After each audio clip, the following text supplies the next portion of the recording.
They're the most dangerous extreme weather phenomena. Heat waves basically affect our bodies and the ecosystems around us, and they send us to the hospital or they kill us. This is Europe's first chief heat officer. Her task is to find ways to protect citizens from the dangerous effects of extreme heat.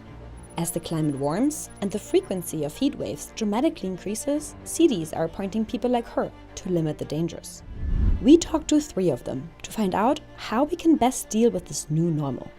What's coming our way, and what can we do to protect ourselves? I started thinking of what I have to do in 3 pillars. The first pillar has to do with raising awareness. How do we communicate and get people to take this seriously? Many of us aren't aware of just how dangerous heat can be, because heat is a silent killer. We don't see the effects of extreme heat as visibly as the physical destruction brought by hurricanes, floods, and other natural disasters. But extreme heat now kills up to 500,000 people worldwide each year. That's more than all other natural disasters that aren't due to the temperature. And the problem is getting worse, especially in cities, which are heating up at twice the global average rate because they trap heat more than non-urban areas. This is going to be one of the coolest summers that we're going to have for the rest of our lives. And that's not something that we should take lightly. We really have to understand that cities are really hotspots. They're not going to be able to be viable in a few decades. By 2100, cities across the world could warm as much as 4.4 degrees Celsius on average. So how do officials best sound the alarm and make sure people understand the gravity of the situation? One of the things that we've done for raising awareness, which I think is really a game changer, is we have been categorizing heat waves for the first time in Athens this year. It's a pilot project that was started in Seville, Spain and Athens, Greece, and will be adopted by other cities soon. It categorizes heat waves based on their effect on human health, much like earthquakes get categorized based on their intensity.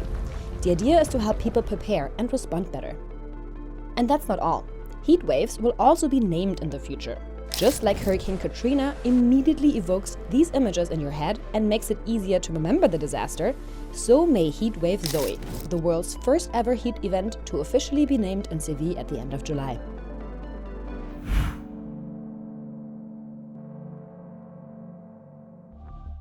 Once it's clear that a heat wave is especially dangerous, information on how to stay safe can be spread to those who are most endangered. Messaging around heat waves is really critical because there's a lot people can do with their own behavior to keep them safer. The city of Athens even developed an extreme heat app that's now also being used in Milan, Paris, and Rotterdam. We have an application called Extrema Global that shows you your personalized risk depending where you are in the city, and your age and your gender and whether you have pre-existing conditions, and tells you also on the map where to go to take cover, where the cool spots are around you.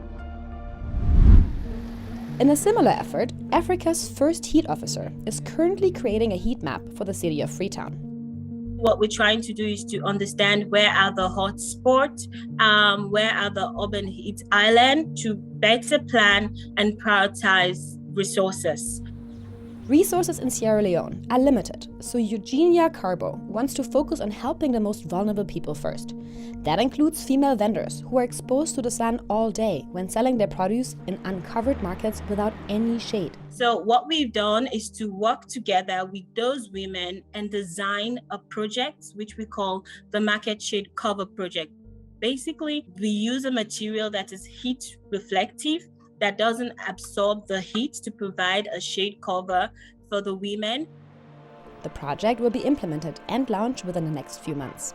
Just even seeing the joy on their face, like when I was talking to them about the project, gave me hope that definitely there's something that can be done to help save lives and help improve the living condition of people who are the most vulnerable.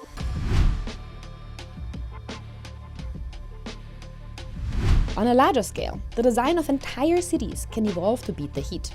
One of the solutions that Athens has been trying to implement which a lot of cities have tried to implement around the world, is creating green corridors.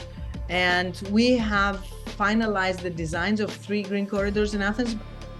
Meanwhile, Freetown is currently cleaning up garbage sites and converting them into public gardens that are clean, safe, and cool. They're also planting 1 million trees across the city so that Freetown eventually becomes Tree Town. Santiago de Chile is taking a similar approach. We just fund a $2 million urban forest program. It's a really ambitious initiative that aims to provide with at least 30,000 trees for the city. We never had that in the past before. Trees don't just provide shade and reflect the sun's rays back up, they also help lower the air temperature around them by essentially sweating. They take up water from the ground, which then gets put back into the air through a process called evapotranspiration. But they aren't the only form of vegetation that can help cool down the air. In places where there might not be enough space for new trees, streets and roofs can also be greened. Cities across the world, from Paris to London, Bangkok to Singapore, have started incorporating green roofs or living walls in their urban architecture. And Santiago de Chile is looking to do the same. They're about to start building a cool roof on a public building. We know that green roof can provide many benefits, like cooling down the buildings, saving energy, but also helping people to look some green. It can help with their mental health and also provide a little of biodiversity within the city. So we are doing the first one in September, and the idea is to measure everything in order to scale that project to the rest of the city in the near future. Experts believe cities also have to change the way they construct new buildings to adapt to the heat in the future. Our cities are built primarily with materials that absorb solar energy, that are impermeable to water, so we don't get the sort of evaporative benefits. And so we basically designed our cities to trap heat, and that's what they're doing. Using nature-based materials with high solar reflectance is one idea. Another is going back to using light-colored materials for the outside of buildings, from walls to roofs, something that Southern Europe has been doing for a long time. And now other cities across the globe can adapt that idea. We have a lot of informal communities, people who live in houses built from zinc. So maybe that's a starting point, seeing how we can provide white paint and it's kind of a basic solution, but the impact is immense. Of course, climate change caused by carbon emissions is the real driver of extreme heat. We have to drastically cut our greenhouse gas emissions in order to prevent a catastrophic level of global warming. But experts say that even then, so much damage has already been done that we'll also have to learn to adapt. Projections show that things are only getting worse from here. That's why we are addressing the problem now in order to prepare us for the future. We know that preparedness takes time, and we don't need to wait until a disaster or a heat wave hits us in the face in order to prepare for that. The good news is there's a lot we can do, and we have it at our fingertips.